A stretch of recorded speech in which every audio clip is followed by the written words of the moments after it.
Imagine driving 2,000 miles to a house that's been abandoned for 20 years. No electricity, no neighbors, just dust and ghosts. You unlock the door, expecting rats and cobwebs. But instead, you hear music. 1950s jazz playing soft and clear. And on the table, in a room freezing enough to see your own breath, sits a cup of tea. Not old tea, fresh tea, with steam still rising from the cup. Someone was waiting, or maybe something was waiting. Welcome to a mystery that runs deeper than the frozen Montana soil. Before we take the first step into the dark, make sure you hit that subscribe button and turn on notifications. Trust me, you're going to want to see what's hidden in the basement. The tires of the 1998 Ford Bronco crunched over gravel that hadn't felt the weight of a vehicle in decades. It was a lonely sound, swallowed instantly by the vast gray emptiness of the Montana sky. Elias Thorne shifted the truck into park and killed the engine. The silence that followed was heavy. It wasn't the peaceful silence of a library. It was the heavy, watchful silence of a graveyard. "We're here, buddy," Elias murmured, his voice raspy from days of not using it. In the passenger seat, Gunnar sat up. He was a Belgian Malinois, a retired military working dog with a coat the color of burnt toast and a jagged scar running down his left flank. Gunnar didn't wag his tail. He didn't whine. He just stared out the windshield with amber eyes that had seen too much sand in the Middle East and not enough green grass. Elias stepped out. His knees popped. A reminder of 65 years of hard living. The air here smelled different than the city. It smelled of sagebrush, coming snow, and something ancient. He looked up at the house. It was a Victorian farmhouse that had once been white, now peeled down to the gray, weathered wood underneath. It looked like a queen who had lost her court, standing proud but broken in a sea of overgrown wheat. "Uncle Henry," Elias whispered, shaking his head, pulling his collar up against the wind. "What on earth were you doing out here?" Elias walked to the front gate, a rusted iron thing hanging off its hinges. He reached into his pocket for the heavy brass key the lawyer had mailed him. But as his hand neared the latch, he froze. There, bolted clumsily onto the rotting wood of the fence post, was a box. It wasn't a mailbox. It was a biometric scanner, military grade, the kind Elias used to see at checkpoints in secure zones. A small red LED light blinked rhythmically, like a heartbeat. Blink, blink, blink. "Well, that don't fit," Elias muttered, frowning. "Gunnar, heel." Gunnar dropped from the truck, his paws hitting the dirt with a soft thud. Usually the dog would trot ahead, sniffing for rabbits. But today, Gunnar stayed glued to Elias's left leg. The dog's hackles, the fur along his spine, were standing straight up. A low rumbling growl vibrated in his chest. "Easy," Elias soothed, resting a hand on the dog's head. "Just an old house, boy. Just wood and memories." But Elias didn't believe it. His combat instincts, dormant for years, woke up. The hair on his arm stood up. He unbuttoned his jacket, just enough to give him easy access to his hip, though he prayed he wouldn't need a weapon here. They moved up the porch stairs. The wood groaned under their boots. The front door was massive, carved oak, darkened by time. Elias inserted the brass key. It turned with a loud clack that echoed across the valley. He pushed the door open. Darkness spilled out. The windows were boarded up, choking out the daylight. The air inside was stale, tasting of dust and old paper. "Hello?" Elias called out. Silence. He took a step inside. Gunnar refused to follow. The dog stood on the threshold, whining, a high-pitched, urgent sound. "Gunnar, place," Elias commanded softly. The dog sat, but his eyes darted around the dark corners of the room, refusing to relax. Elias clicked on his flashlight. The beam cut through the gloom, illuminating dust motes dancing in the air. He swept the light across the room. He saw a fireplace cold with ash. He saw a bookshelf filled with rotting encyclopedias. He saw a grandfather clock that had stopped dead at 3 curring. And then he heard it. Music. It was faint, tinny, coming from the parlor to his right. A scratchy recording of a woman singing a slow, haunting jazz ballad. "I'll be seeing you in all the old familiar places." Elias felt a cold shiver run down his spine that had nothing to do with the Montana winter. There was no electricity. The lines were down. How was a record player working? He moved toward the parlor, his heart hammering against his ribs. "Is anyone here?" he barked, his voice commanding. "I am the property owner." No answer, just the singer, crooning about lost love. Elias turned the corner into the parlor. The room was perfectly preserved. Unlike the hallway, there was no dust here. The furniture was covered in white sheets, looking like ghosts sitting in a circle. In the center of the room was a small, round mahogany table, and on that table sat a single, delicate porcelain cup. Elias walked toward it, drawn like a moth to a flame. He shined his light on the cup. It was bone china, painted with tiny blue violets. He reached out a trembling hand. He hovered his palm over the cup. Heat, radiating heat. Steam curled up from the dark liquid, twisting in the flashlight beam. Elias gasped. He grabbed the cup handle. It was hot to the touch. Someone had poured this less than 5 minutes ago. He brought the cup to his nose and inhaled. The smell hit him harder than a physical blow. It wasn't just tea, it was Earl Grey. But not just any Earl Grey. It was laced with a specific, pungent hint of lavender. Elias's legs nearly gave out. He staggered back, clutching the edge of the table. "No," he whispered, his voice breaking. "That's impossible. Lavender Earl Grey." It was the only tea his wife Martha used to drink. Martha, who had been dead for 10 years. Martha, who had never been to Montana. The music swelled, the steam rose, and from the hallway Gunnar let out a single sharp bark. Not a bark of warning, a bark of recognition. Elias looked around the empty, freezing room. He wasn't alone. He didn't know if it was a squatter, a soldier, or a ghost. But one thing was certain. They had been expecting him. The adrenaline that had surged through Elias's veins in the farmhouse began to recede, leaving behind a cold, shaking exhaustion. He backed out of the parlor, his eyes never leaving the steaming cup of tea, as if he expected it to suddenly float into the air. "Let's go, Gunnar," he rasped. He didn't have to say it twice. The dog was already at the front door, scratching at the wood, desperate to return to the open air. They retreated to the Bronco. Elias sat in the driver's seat for a long moment, his hands gripping the steering wheel until his knuckles turned white. He looked back at the house. It stood dark and silent against the bruising purple of the twilight sky. No lights, no movement, just the impossible memory of a jazz song and the scent of lavender. He couldn't stay there, not tonight. He turned the key. The engine roared to life, a comforting, mechanical sound in a world that had suddenly tilted on its axis. He threw the truck into reverse and spun gravel, heading back toward the main road. He needed civilization. He needed lights, other human beings, and answers. The town of Oak Haven was 5 miles down the valley, a small cluster of buildings clinging to the edge of the highway, like barnacles on a ship's hull. It was the kind of American town that felt paused in time.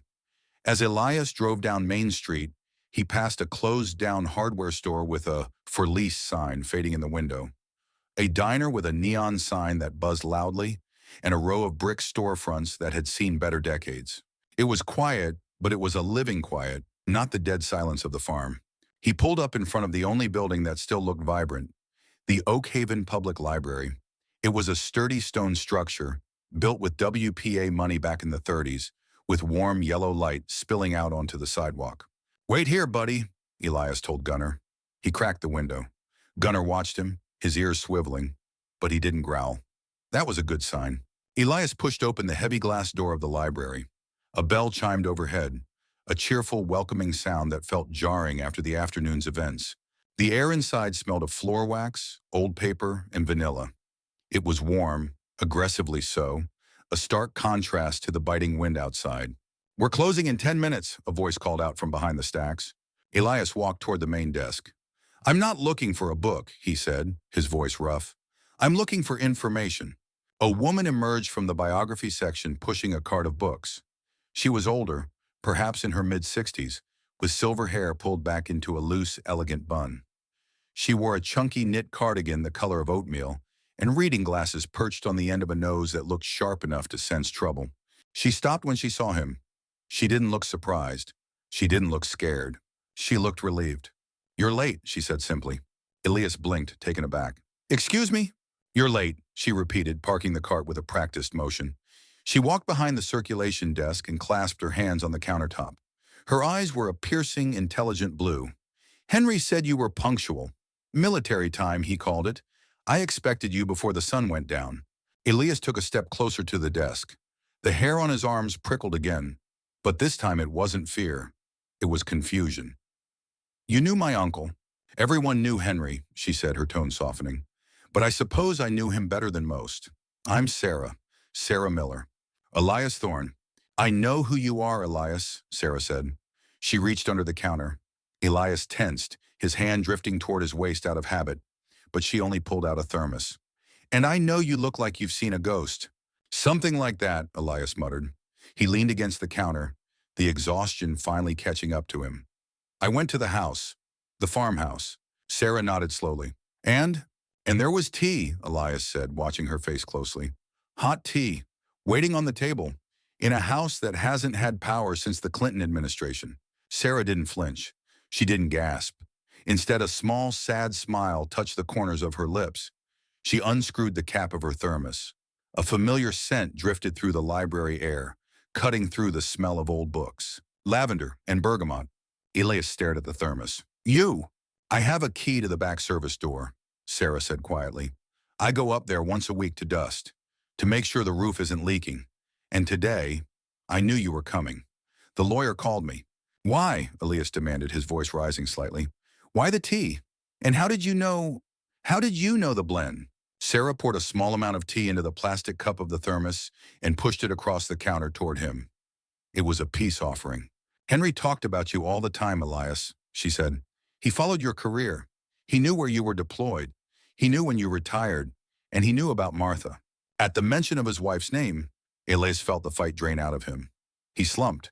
He picked up the cup, the warmth seeping into his cold fingers. He told me she was the only thing that kept you anchored, Sarah continued, her voice gentle but firm. He told me she loved lavender Earl Grey because it tasted like a garden in London. He wanted you to feel welcome, Elias. He wanted you to know that even though he wasn't there, we were expecting you. Elias took a sip. The taste was identical to the cup in the farmhouse. It tasted like grief, but it also tasted like kindness. You broke into my house to make tea, Elias said, but there was no anger in it anymore. I didn't break in. I told you, I have a key. Actually, she reached into her cardigan pocket and pulled out a heavy, tarnished silver key on a long chain. I have the key, the one the lawyer didn't give you. She placed the silver key on the counter. It was old, intricate, and looked more like something that would open a cathedral door than a farmhouse. Henry gave me this 30 years ago, Sarah said. He made me promise to keep it safe until the watchman returned. That's you, isn't it? I was a soldier, not a watchman, Elias corrected. Out here, there's no difference, Sarah said cryptically. She looked past him, toward the glass doors where the Bronco was parked. Is that him? The partner? Elias turned to look. Gunnar was sitting up in the front seat watching them. That's Gunnar. Bring him in, Sarah said. He's a working dog, ma'am. He's not exactly a lap dog. He can be reactive. Nonsense, Sarah waved a hand. It's freezing out there. Bring him in. Elias hesitated, then walked to the door. He signaled Gunnar. The dog leaped out and trotted to the door, entering the library with a stiff, vigilant gait. His claws clicked on the linoleum floor. He scanned the room, checking the corners, checking the exits. Then he saw Sarah. Gunnar froze. He sniffed the air. He smelled the tea. He smelled the woman. Elias waited for the growl. He waited for the hackles to rise. Instead, Gunnar let out a long, shuddering breath. His tail gave a single, hesitant wag. A motion Elias hadn't seen in 2 years. The dog walked straight up to the circulation desk and rested his heavy head on the counter, right next to Sarah's hand. Sarah didn't hesitate. She reached out and scratched Gunnar behind the ears. The dog closed his eyes and leaned into her touch. See, Sarah whispered, her eyes misty. He knows. He knows you're safe here. Elias looked at the silver key on the counter, then at the woman who seemed to know his life story, and finally at his dog, who had found peace in a stranger's touch. What is this place, Sarah? Elias asked, his voice low. What was my uncle guarding out there in the middle of nowhere? Sarah picked up the silver key and pressed it into Elias's palm. Her fingers were warm. He wasn't guarding the land, Elias, she said, her voice dropping to a whisper, as if the books themselves were listening. He was guarding what's under it, and now that the wolves are circling, I'm afraid your watch has just begun. The drive back to the farmhouse was different this time. The fear that had sat like a cold stone in Elias's gut during the afternoon had dissolved, replaced by a burning, rhythmic curiosity. The headlights of the Bronco cut through the pitch-black Montana night. illuminating dancing snowflakes that were starting to stick to the windshield. Beside him, Gunnar was asleep. The visit to the library, the warmth of the heater, and the gentle touch of the librarian had done something Elias hadn't been able to do in 2 years. It had convinced the dog to lower his guard. Elias glanced at the silver key resting in the cup holder. It glinted under the dashboard lights, heavy and intricate. Sarah had called him a watchman. It was a title that felt heavy, like a winter coat soaked in rain. When they pulled up to the gate, Elias didn't hesitate. He unlocked the manual padlock, ignoring the blinking red eye of the biometric scanner. That piece of high-tech wizardry was a riddle for tomorrow. Tonight, he had an appointment with a grandfather clock. Inside the house, the air was still frigid, but it no longer felt hostile. Elias set to work with the efficiency of a man who had spent 40 years making camp in uncomfortable places. He found a stack of seasoned birch logs by the hearth and built a fire.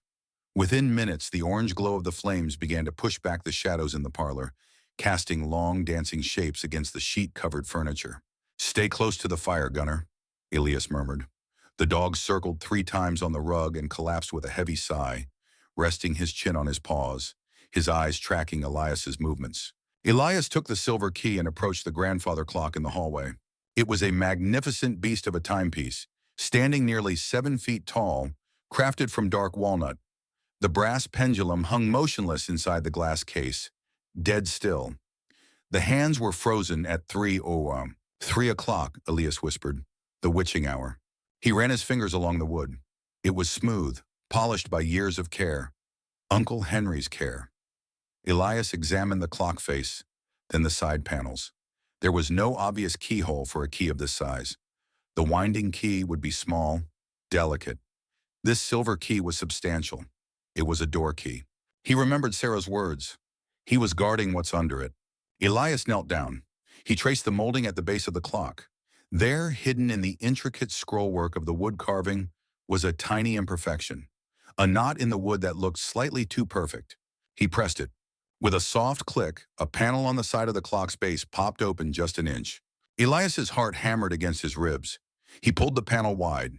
Inside, there wasn't a hollow space for weights or chimes. There was a false bottom, revealing a small, reinforced steel safe embedded into the floorboards beneath the clock. And right in the center of the steel door was a keyhole, the exact shape of the silver key. "Well, I'll be damned," Elias muttered. "Uncle Henry, you old fox." He inserted the key. It turned with the heavy, satisfying thunk of well-oiled machinery. He pulled the heavy steel door upward. It wasn't a staircase, it was a lockbox. Elias reached in and pulled out a thick, leather-bound satchel. It smelled of tobacco and old leather, the scent of his uncle. He carried it into the parlor and sat in the wingback chair closest to the fire. Gunnar lifted his head, sniffing the air, sensing the change in Elias's mood. Elias undid the buckles. The leather was cracked with age. He reached inside and pulled out a stack of papers, yellowed and brittle, held together by a rusted paperclip. Underneath were black and white photographs and a folded topographical map. He picked up the first letter. The letterhead was embossed. The Department of the Interior. The date was stamped in red ink, October 14th, 1962.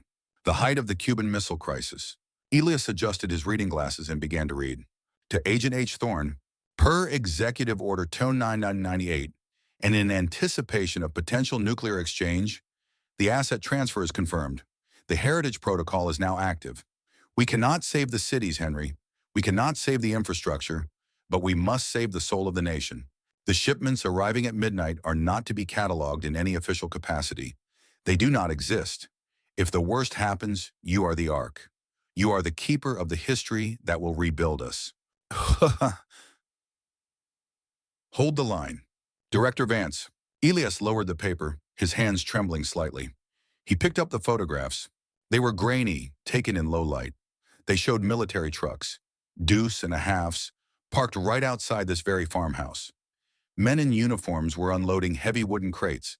Elias squinted at one photo. A crate had been pried open. Inside, packed in straw, was a painting. Even in black and white, Elias recognized the style. It was an American landscape, vast and luminous, likely a Hudson River School original. Another photo showed a bust of a founding father, perhaps bronze or marble, being lowered into a hole in the ground. Elias sat back, the breath leaving his lungs in a rush. For years, the family had whispered that Uncle Henry was a hoarder, or maybe paranoid, hiding money or guns from the government. They were wrong. He wasn't hiding things from the government. He was hiding things for the government, or at least a version of the government that no longer existed. This wasn't about gold bars or cold hard cash. It was about identity. Elias looked at the map. It was a blueprint of the farm. Red ink marked the barn, the root cellar, and the field to the north. But under the ink, there were diagrams of subterranean reinforced concrete bunkers. Climate-controlled, blast-proof. Operation Heritage, Elias whispered to the crackling fire. He realized then the magnitude of what sat beneath his feet. Down there in the dark weren't just assets. It was the cultural DNA of America. Paintings, original drafts of laws, perhaps letters from presidents, artifacts that defined the country's spirit, hidden away when the world thought it was about to end in fire. And everyone had forgotten. The crisis passed. The Cold War thawed. Budgets were cut. Files were lost. The watchmen like Henry were left alone, unpaid, unacknowledged, guarding a treasure that the modern world didn't even know it was missing. Elias looked down at Gunnar. The dog was watching him with soulful, intelligent eyes. "We're not just guarding dirt, Gunnar," Elias told him softly. "We're guarding history." Suddenly, the weight of the silver key in his pocket felt different. It wasn't a burden anymore. It was an honor. But with the honor came the danger. Elias remembered the slick corporate smile of the developer, Sterling, who he had read about in the papers. A man who turned history into server farms and strip malls. If Sterling dug up this land, he wouldn't see the soul of the nation. He would see items to be auctioned off on the black market to private collectors in Dubai or Tokyo. He would melt down the bronze. He would sell the canvas. He would erase the legacy Henry had spent 50 years protecting. A low growl from Gunnar snapped Elias out of his reverie. The dog was standing now, facing the boarded-up window. His ears were pitched forward. Elias froze. He reached out and extinguished the lantern, plunging the room into the dim orange glow of the dying fire. He listened. Over the sound of the wind rattling the eaves, he heard it. The crunch of tires on gravel.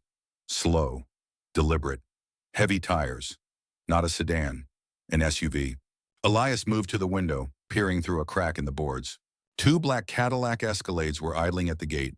The headlights cut through the snow, illuminating the biometric scanner. They hadn't come to knock.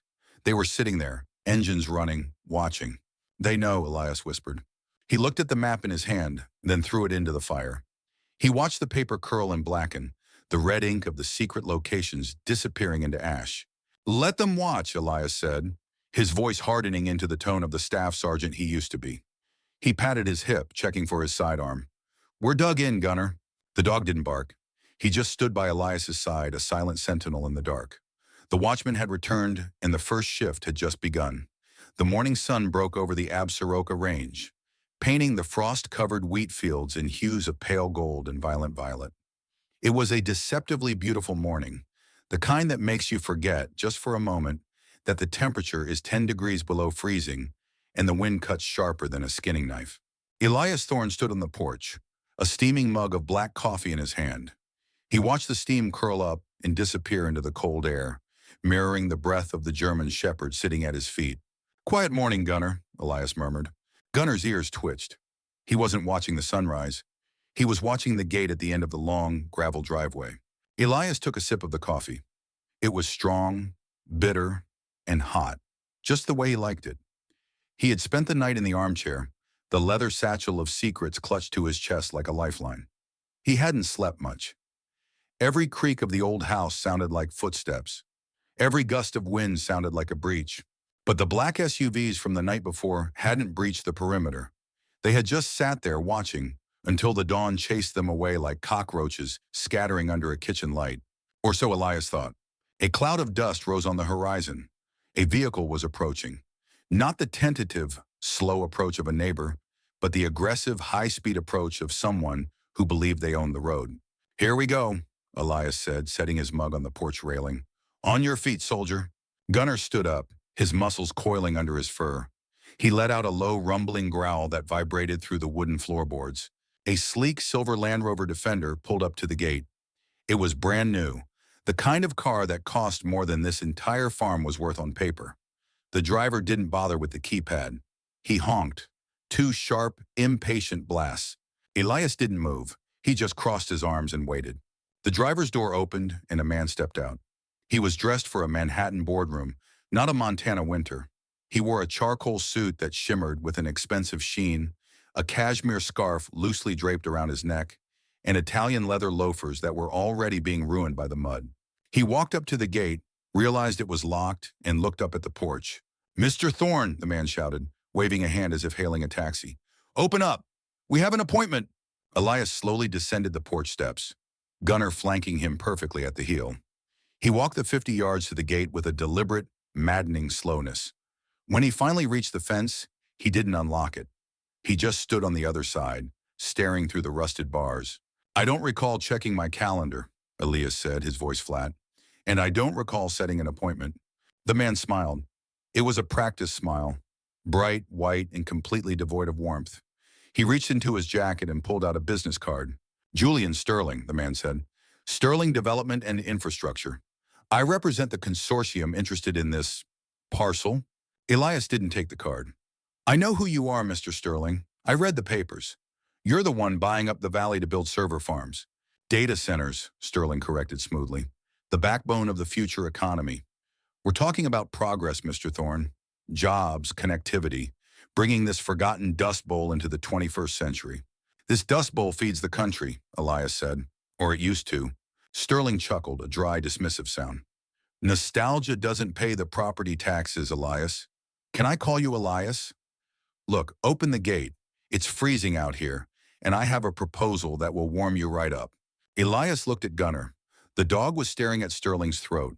"Say what you need to say from there," Elias said. Sterling's smile faltered for a fraction of a second, a flash of annoyance crossing his eyes, but he recovered quickly. He leaned against the gate, trying to look casual. "Fine. Have it your way. The cowboy routine. I get it." Sterling pulled a folded document from his inner pocket. "We know you just inherited this place. We also know the estate has debts, back taxes, maintenance liens. Your uncle was the eccentric man, Elias. He spent money on strange things. Security systems for a cornfield? Please." Sterling paused for effect. "I am authorized to offer you $2 million. Cash. Today. We absorb the debts. We handle the demolition. You walk away clean. You can retire to Florida, buy a boat, and never feel this cold again." $2 million. It was a staggering amount of money. For a man living out of a camper, it was life-changing. But Elias felt the weight of the silver key in his pocket. He thought of the letters in the satchel. "You are the Ark." "Not for sale," Elias said. Sterling blinked. He looked genuinely confused, as if Elias had spoken in a foreign language. "Excuse me? The land is not for sale at any price." Sterling laughed, shaking his head. Okay. You're a negotiator. I respect that. $3 million. That is my ceiling, Elias. That is 3 times the market value. You are sitting on dirt and rot. Take the win." "It's not about the money," Elias said quietly. Sterling's face hardened.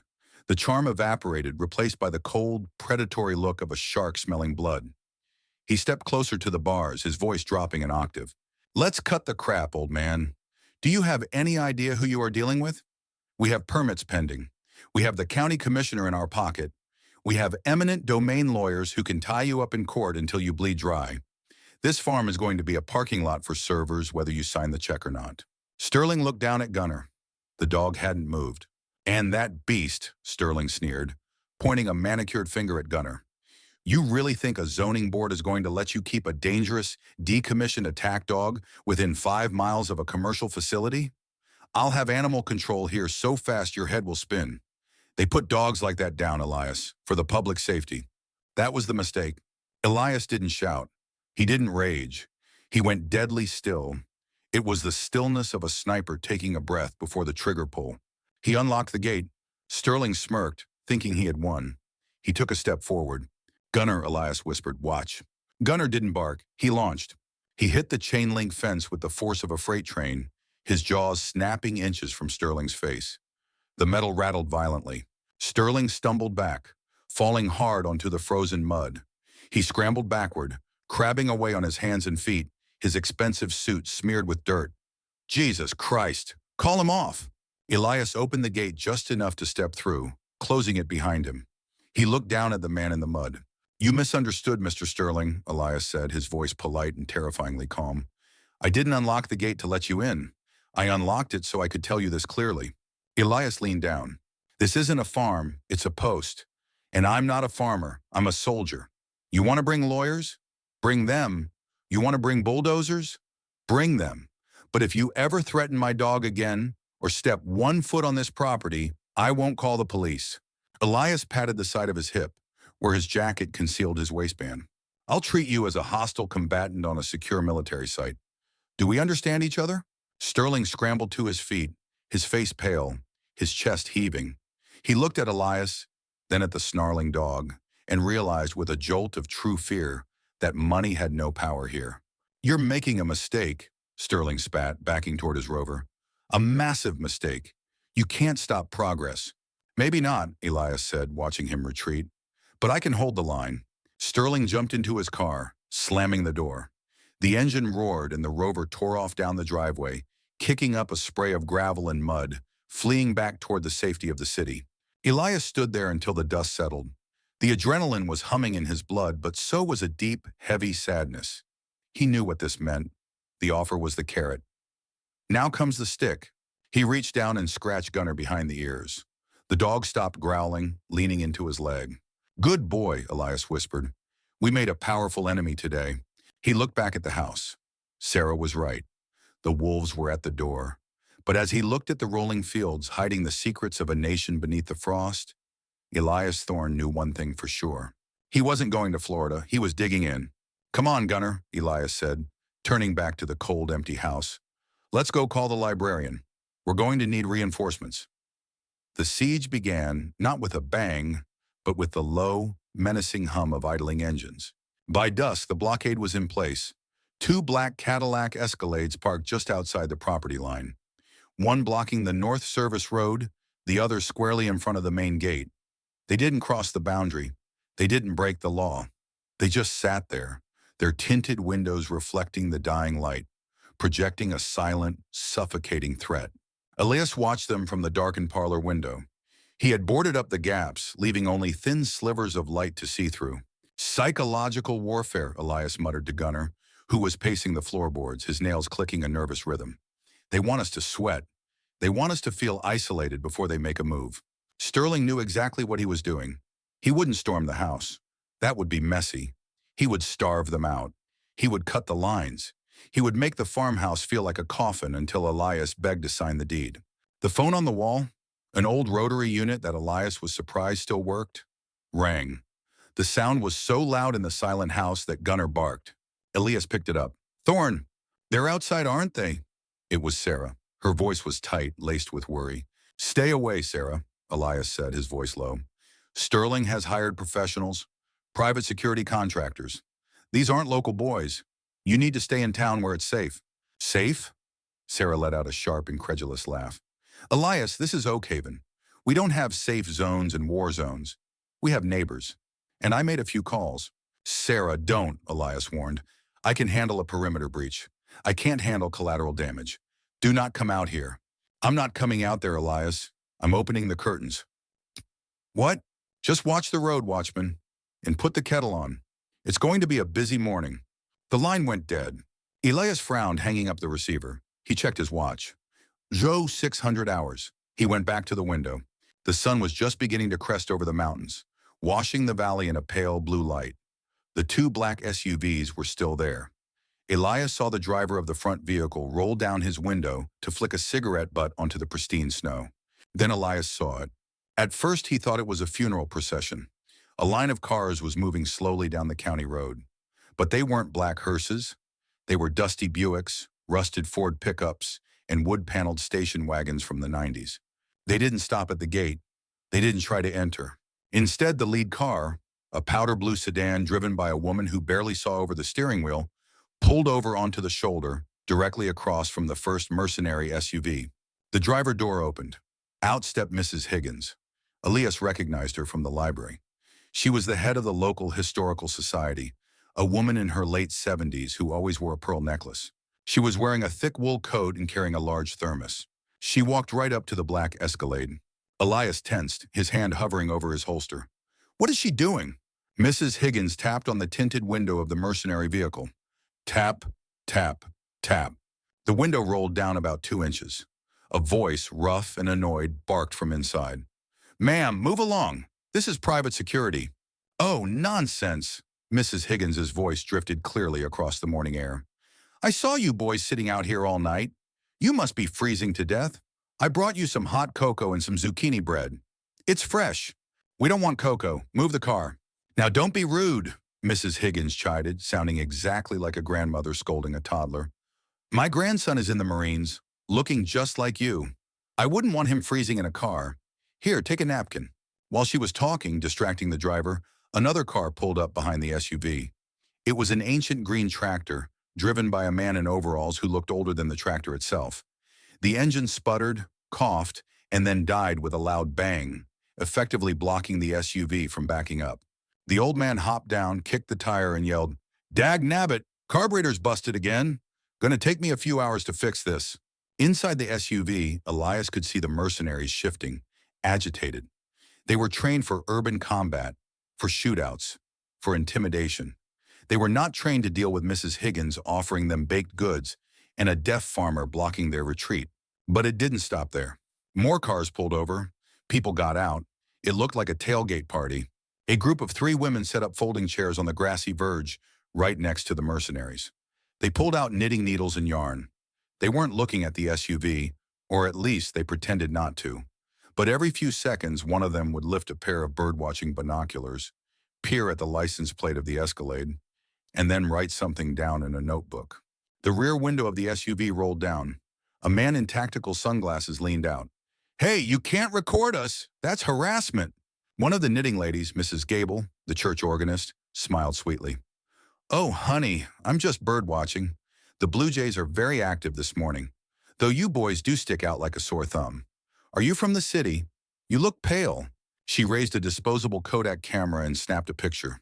Click whir. Documentation, Elias whispered, realizing the brilliance of it. Sterling's men operated in the shadows. They relied on anonymity. They relied on fear. Sarah hadn't sent an army to fight them. She had sent the Lace Curtain Brigade. She had weaponized the nosiest, most stubborn demographic in America, small-town retirees. These women noticed everything. They wrote everything down, and they gossiped. By noon, everyone from the sheriff to the mayor to the governor would know that strange men in black cars are harassing poor Mr. Thorne. Elias watched as the mercenaries tried to regain control. The driver of the SUV opened his door and stepped out, towering over Mrs. Higgins. He was big, strapped with a tactical vest. Lady, get back in your car, now. Gunner growled low in his throat, sensing the aggression.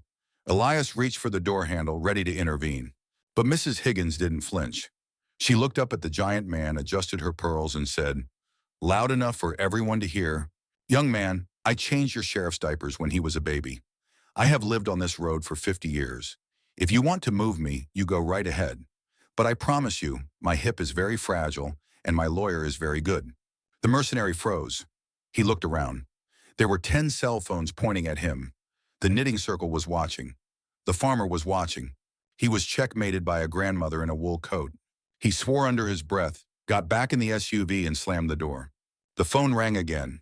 Elias picked it up. Do you see them? Sarah asked. She sounded breathless, triumphant.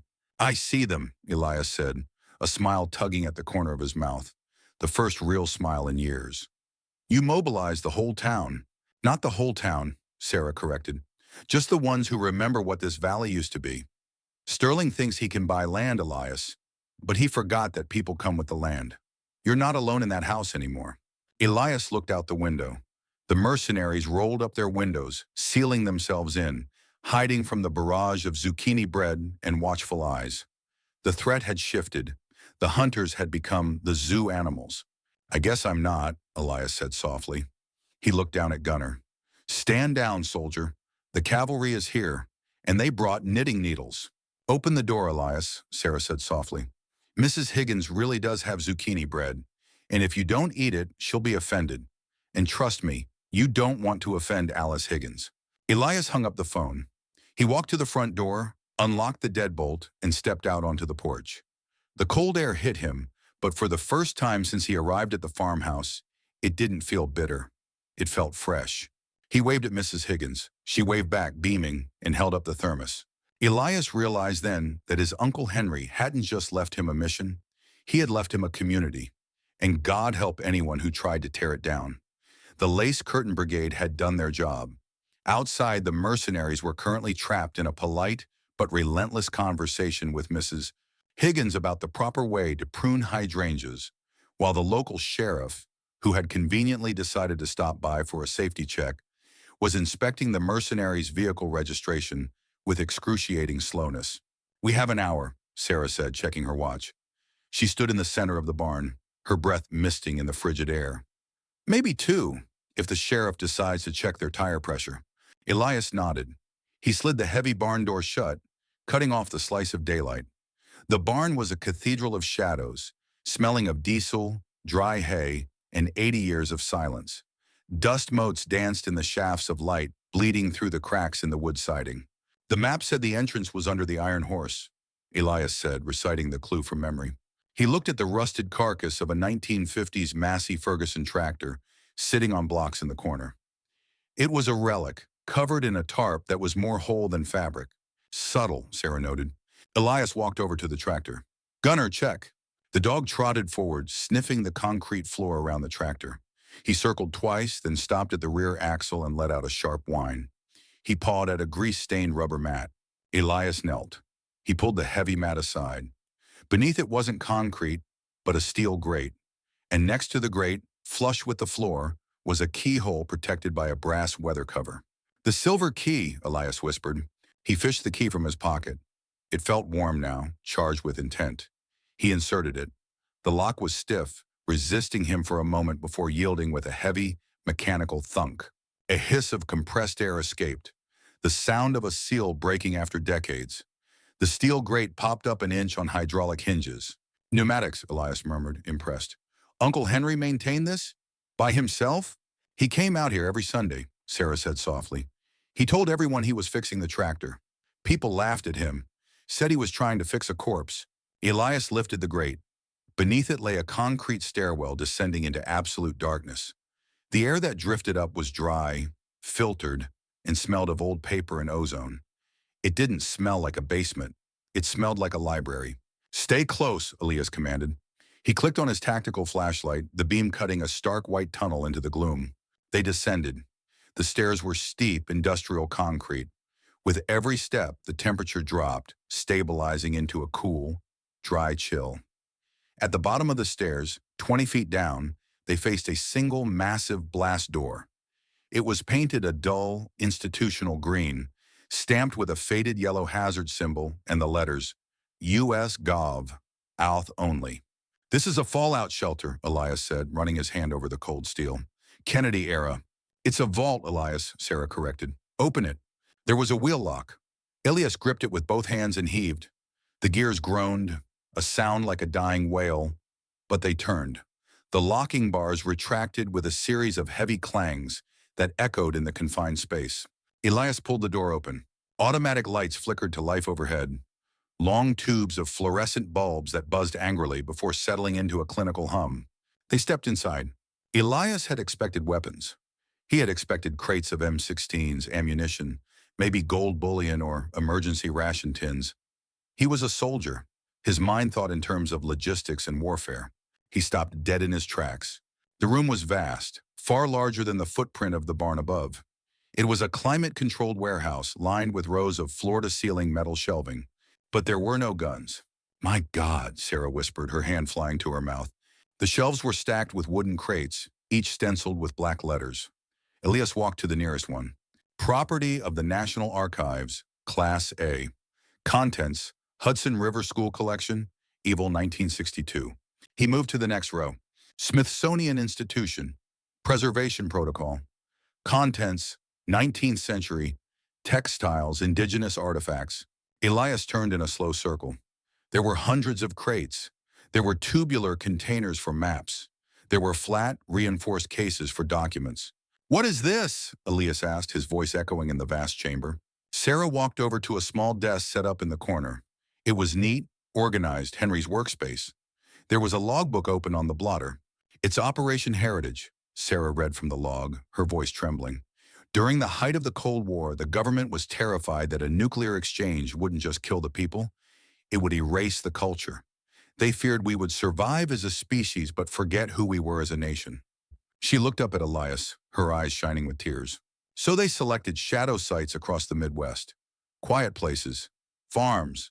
They moved the secondary collections, the backups, the things that define the soul of America, paintings, letters, patents, blueprints. Elias approached a crate that had been pried open, likely by Henry during an inspection. He carefully lifted the lid. Inside, packed in acid-free tissue paper, was a framed oil painting. Elias shone his light on it. It was a breathtaking landscape of the Yosemite Valley, light pouring through the clouds. A painting that captured the raw, wild majesty of the country he had fought for. He looked at Gunnar. The dog was sitting calmly next to a crate labeled Library of Congress, his head cocked, watching Elias. "It's not money," Elias said, the realization hitting him like a physical weight. "Sterling doesn't want to steal this for money. He doesn't even know what it is." "If Sterling digs this up," Sarah said, her voice hardening, "he won't see art. He'll see clutter. He'll see obstacles to his server farm. He'll bulldoze it. He'll crush 50 years of history into landfill to pour his concrete foundation." Elias looked around the room. He saw the care Henry had taken. The dehumidifiers hooked up to car batteries. The traps set for rats. The meticulous logs checking the temperature. Uncle Henry hadn't been a crazy old hermit. He had been a curator at the end of the world. He had spent 40 years sitting on a porch, watching the horizon, guarding a treasure that no one remembered they had lost. "He was protecting the story," Elias whispered. "If we lose this, we lose the memory." He thought of the world above, the noise, the digital screens, the Sterlings of the world who wanted to turn everything into data and profit. And then he looked at the painting of Yosemite. It was real, it was tangible, it was beautiful. Elias gently closed the crate. He ran his hand over the rough wood. "We can't let them take it, Sarah." "We can't fight them with guns, Elias," Sarah warned. "There are too many of them, and they have the law on their side. Technically, the government abandoned this property." Elias turned to her. The shadows under his eyes seemed to vanish, replaced by a spark of sharp, tactical intelligence. "You're right, we don't use guns." He walked over to Henry's desk. He picked up the logbook. He flipped to the back, where Henry had tucked a series of carbon copy letters. Letters he had written to Washington that were never answered. "Sterling relies on obscurity," Elias said, his voice gaining strength. "He operates in the dark. He thinks this is just dirt. He thinks I'm just a stubborn old veteran with a mean dog." Elias looked at the crate labeled U.S. Constitution. Draft notes. "We're going to change the battlefield," Elias said. "Sterling wants a zoning dispute? Fine. Let's see how he handles a National Heritage Site designation." He looked at Gunnar. "Gunnar, we're done guarding." The dog stood up, tail wagging once, sensing the shift in command. "We're going on the offensive," Elias declared. "Sarah, how fast can you get the State Historic Preservation Officer on the phone? And do you think Mrs. Higgins can keep those mercenaries busy for another hour?" Sarah smiled. It was a dangerous, brilliant smile. "Elias," she said, clutching the logbook to her chest. "For a scoop this big, I can get the governor on the phone. And as for Mrs. Higgins, she just brought out the second thermos of cocoa. They aren't going anywhere." Elias took one last look at the vault, the silent, sleeping history of his nation. "Let's go upstairs," he said. "It's time to invite Mr. Sterling to a history lesson he'll never forget." The Oak Haven Community Center was a building that smelled perpetually of floor wax, stale coffee, and democracy. It was a single large room with basketball hoops retracted into the ceiling, and a stage at one end where the mayor, a man named Bob who also ran the hardware store, sat behind a folding table. It was 7 p.m. The room was packed. Julian Sterling stood near the front, checking his Rolex. He looked like a sleek, apex predator trapped in a petting zoo. He was flanked by two of his lawyers, men who carried briefcases that cost more than most of the pickup trucks in the parking lot. Sterling tapped his foot. He wasn't here for a debate. He was here for a surrender. He had filed an emergency motion with the zoning board, citing public safety hazards regarding the farm. He expected Elias to crumble. He expected the town to bow down to the promise of jobs and tax revenue. "Let's get this over with, Bob," Sterling said. his voice booming over the feedback of the cheap microphone. My client has a flight to catch. We are offering to purchase the Thorne estate for $3.5 million. This is a revitalization project.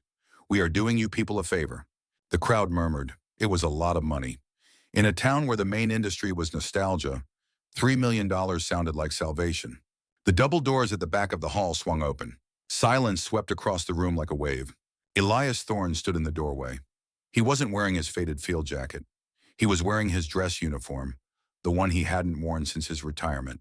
It was pressed, sharp, and adorned with a rack of medals that caught the fluorescent light. At his side was Gunner. The dog wore a service vest, his head held high, looking less like a pet and more like a fellow soldier. And beside them was Sarah, carrying the heavy leather-bound logbook from the vault. "Mr. Mayor," Elias said, his voice calm and carrying to the rafters without a microphone. "I'd like to speak on the motion." Sterling rolled his eyes. "Oh, great, the Patriot Act. Listen, Elias, unless you have a counteroffer in cash, you're wasting our time. Sign the papers."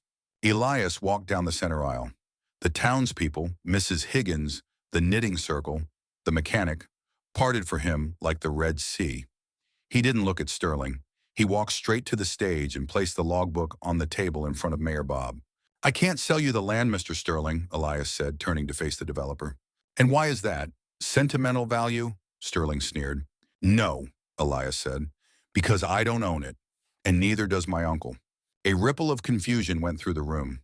Sterling laughed, a harsh, barking sound. "See? He's senile.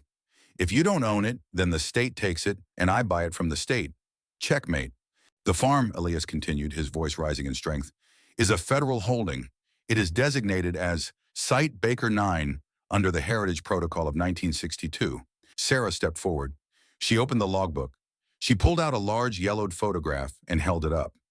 It showed the farmhouse surrounded by soldiers, with a young Henry Thorne shaking hands with a man in a suit. "That's President Kennedy," Mrs. Higgins whispered from the front row. "The Thorne farm is not a farm," Sarah announced, her librarian voice projecting with surprising authority. "It is a Class A preservation vault.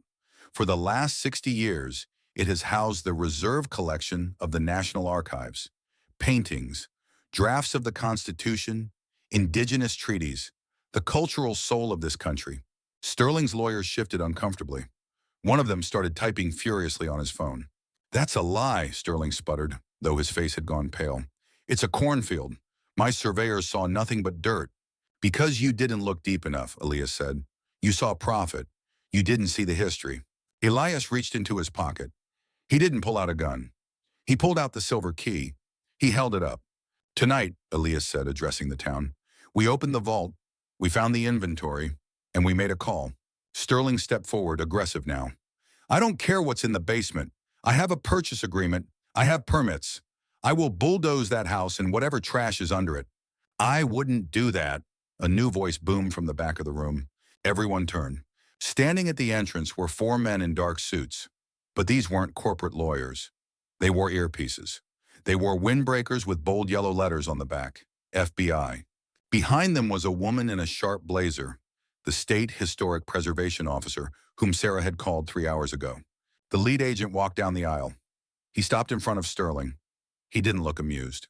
"Julian Sterling?" the agent asked. Yes, who called you?" "We received a tip regarding a threat to national security assets," the agent said. "And we also received a copy of your proposed demolition plans." The agent looked at Elias and nodded, a respectful, soldier-to-soldier nod. Then he turned back to Sterling. "This land has just been provisionally designated a National Historic Landmark, pending a full audit by the Smithsonian. As of 10 minutes ago, the president signed the emergency order." The room erupted. Mrs. Higgins stood up and cheered. Mayor Bob slammed his gavel, grinning ear to ear. Sterling looked like he had been slapped. "Landmark. You can't. I have investors. I have millions tied up in this." "Then I suggest you tell your investors you tried to build a server farm on top of the Hudson River School collection," Elias said dryly. "I'm sure they'll understand." The FBI agent stepped closer to Sterling. "Mr. Sterling, we need you to vacate the area, immediately, and take your private security goons with you. If we see one black SUV within 5 miles of that farm, we're not charging you with trespassing. We're charging you with conspiracy to destroy federal property. That carries 20 years. Federal. Sterling looked at the agent, then at his lawyers. The lawyers were already packing their briefcases, abandoning the sinking ship. Sterling looked at Elias. The arrogance was gone. He looked small, defeated. "You planned this," Sterling hissed. "You old badger. You set me up." "I didn't set you up, son," Elias said, resting his hand on Gunner's head. "I just stood my watch." Sterling turned and stormed out of the hall, pushing past the cheering townspeople. The door swung shut behind him, sealing his defeat. The noise in the room was deafening. People were clapping, crying, shaking hands. Mrs. Higgins was hugging the FBI agent, offering him zucchini bread. Elias stood on the stage, feeling the adrenaline fade, replaced by a warm, steady peace. He looked at Sarah. She was beaming, tears streaming down her face. "We did it," she mouthed. Elias nodded. He looked down at Gunner. The dog was sitting calmly, his tail thumping rhythmically against the stage floor. "Good boy," Elias whispered. The FBI agent approached the stage. "Mr. Thorne, Agent Miller, will be taking over security for the vault starting tonight. We have a team coming from D.C. "Good," Elias said. "It's a heavy load for two old soldiers." "The Smithsonian wants to know," the agent asked, lowering his voice. "What do you want out of this?" "There's usually a finder's fee, a reward." Elias looked out at the crowd, at the neighbors who had blocked the road with their tractors, at the women who had kept watch with binoculars, at the community that had refused to be bought. "I don't want a reward," Elias said, "but I do have one condition for turning over the keys." "Name it." "The land above the vault," Elias said. "It stays. The house stays. And I want it zoned as a sanctuary for retired service dogs and for retired people." The agent smiled. "I think the United States government can arrange that." Elias took a deep breath. The air in the town hall no longer smelled stale. It smelled like victory, and faintly, just faintly, like lavender Earl Grey tea. He had kept the promise. The watchman could finally rest. The Montana winter didn't leave quietly. It fought a retreating battle, clinging to the shadows of the mountains until late April. But when it finally broke, it surrendered to a spring so vibrant it felt like an apology for the harsh months before. 6 months had passed since the town hall meeting. The snow that had once hidden the black SUVs of mercenaries was gone, replaced by a rolling sea of wildflowers. Indian paintbrush and bluebells pushing up through the thawed earth. The "Keep Out" sign was gone from the front gate. In its place hung a new sign, hand-carved from red cedar and polished until it gleamed in the afternoon sun. "Gunner's Rest, K9 Rehabilitation and Sanctuary S 2025. Elias Thorne stood on the wraparound porch of the farmhouse. He held a paintbrush in one hand, admiring his handiwork. The peeling gray wood was gone, replaced by a fresh coat of creamy white paint. The porch railings, once rotting and dangerous, were sturdy and new. The silence of the farm was gone too. Down in the yard, the air was filled with the sounds of life. A golden retriever with 3 legs was chasing a tennis ball. A retired bomb-sniffing Labrador, gray around the muzzle, was dozing in a sunbeam near the barn. And right in the middle of them, acting as the benevolent sheriff of this chaotic little town, was Gunner. Gunner didn't limp as much these days. The warm weather helped. So did the high-end glucosamine supplements that Sarah insisted on buying him. Elias wiped a smudge of paint from his cheek. He looked out at the driveway. A familiar station wagon was pulling up, kicking up a small cloud of dust. It was Sarah, and as usual, she wasn't alone. Trailing behind her was Mrs. Higgins's powder blue sedan. "Reinforcements," Elias chuckled to himself. He walked down the steps to greet them. He didn't reach for a weapon.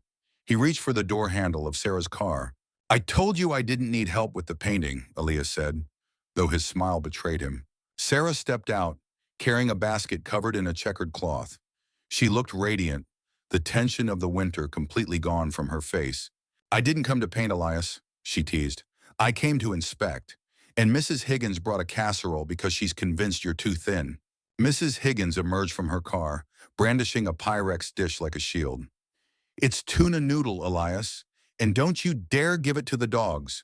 They moved to the backyard where Elias had set up a long picnic table under the old oak tree. The same tree that had once hidden the secret entrance to the vault. The vault was empty now. The week after the town hall meeting, a convoy of unmarked white trucks had arrived. It took them 3 days to catalog and move everything. The Hudson River School paintings went to the National Gallery. The drafts of the Constitution went to the archives in D.C. The indigenous artifacts were being returned to the tribal councils of the region. Uncle Henry's watch was over. The burden was lifted. But the government, true to Agent Miller's word, had held up their end of the bargain. They had classified the farmhouse as a historic dependency. They paid for the renovations. And they granted Elias a lifetime stipend to act as the caretaker of the site. Elias used every penny of it to fix the barn and open the sanctuary. "How is the new recruit?" Sarah asked, sitting on the bench and watching a nervous-looking beagle sniffing the grass. "Skittish," Elias said, pouring iced tea from a pitcher. "He's a TSA dropout. Too loud. But Gunnar is teaching him the ropes. Gunnar is good with the broken ones." Sarah reached across the table and squeezed Elias's hand. "He's good with you too." Elias looked at her. It wasn't a dramatic romance. It wasn't like the movies. It was a quiet, steady companionship, the kind that feels like a favorite sweater on a cold day. They spent their evenings reading in the parlor, listening to the record player, which was now powered by actual electricity, or walking the dogs along the fence line. "I got a letter today," Elias said, pulling an envelope from his pocket. "From Washington. Mrs. Higgins stopped serving the casserole. Is it that Sterling man again? Do I need to get my knitting needles?" Elias laughed. "No, ma'am. Sterling is currently facing a federal indictment for fraud in 3 states. I don't think we'll be seeing him again. This is from the Smithsonian." He opened the letter. "Dear Mr. Thorne, in honor of your uncle, Henry Thorne, and your own service in preserving the Heritage Collection, the new wing of the American History Museum will include a permanent exhibit titled The Watchman of the Plains. We would like to invite you, Ms. Miller, and Gunnar to the ribbon-cutting ceremony in D.C. next month." Sarah gasped. "D.C.? Elias, you haven't left Montana in years." Elias looked at the letter, then out at the field. He saw the dogs playing. He saw the wind rippling through the green wheat. He saw the home he had built from the ashes of his own loneliness. "I think I'll send them a thank you note," Elias said, folding the letter. "But I'm not going." "Why not?" Mrs. Higgins asked. Elias whistled. Gunnar's head snapped up. The dog trotted over, his tail wagging, and sat by Elias's leg, leaning his weight against him. Elias ruffled the thick fur on Gunnar's neck. "Because my post is here," Elias said softly. "I spent my whole life deploying to other places. I spent my whole life guarding things for other people. I think I'm finally done traveling." Sarah smiled, her eyes crinkling at the corners. She poured him a glass of iced tea. As the liquid hit the glass, the scent wafted up. It wasn't Lipton, it was lavender Earl Grey. "Besides," Elias added, lifting the glass in a toast, "I can't leave the garden. The lavender is just starting to bloom." The sun began to dip below the mountains, casting long golden shadows across the sanctuary. It wasn't the scary, haunting twilight of his first night here. It was a warm, embracing dusk. The ghosts of the past, the spies, the secrets, the grief, had moved on. What was left was real. The laughter of friends, the loyalty of a good dog, and the peace of a soldier who had finally found the one thing harder to secure than a national secret: a home. Elias took a sip of the tea, felt the warmth of Sarah's hand, and watched Gunnar lay down in the cool grass, closing his eyes without a worry in the world. "We're good, buddy," Elias whispered to the dog. "We're finally good." The end. Author's note to the audience: wow, what a journey. We started with a freezing cold house and a mysterious cup of tea, and we ended here, in the warm sunlight of Gunnar's Rest. I want to thank every single one of you who walked this path with Elias and Gunnar. Writing this story was a reminder that sometimes the greatest treasures aren't gold or diamonds. They are the history we protect, the animals we rescue, and the community that rescues us right back. I have a question for you guys before you go. If you could leave a time capsule or a secret vault for the future generation to find 50 years from now, what is the one thing you would put inside it to show them what your life was like? A specific book? A family recipe? A photo of your dog? Let me know in the comments below. I read every single one. Don't forget to like and subscribe if you want more stories like this. Until next time, keep watching out for each other.